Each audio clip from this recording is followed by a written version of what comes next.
இல்லையாங்கிறது ஒரு விஷயம் இருக்குது.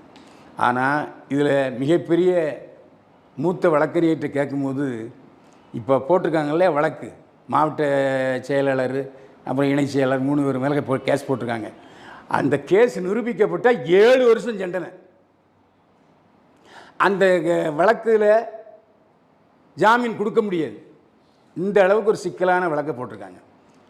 ஆனால் நம்ம தமிழக வெற்றி கழக தலைவர் ஏம்மா நீங்கள் கரூர் ஆஸ்பத்திரிக்கு போகலை அப்படின்னு சொன்னால், போலீஸார் போக வேண்டாம், நடக்கக்கூடாது, நடந்துடும், நீங்கள் நேராக சென்னைக்கு போங்கன்னு சொல்லிட்டாங்க. இப்போது இன்றைக்கி ஒரு கேஸ் மனு கொடுத்தாரு. நான் வந்து எப்படியாவது விஜய் வந்து கரூருக்கு போய் மருத்துவமனையில் அவங்கள பார்த்து ஆறுதல் சொல்லணும் அப்படின்ட்டு. அது நீதிமன்றம் மறுத்து விட்டது. விஜய் போகக்கூடாதுன்னு மறுத்து விட்டது.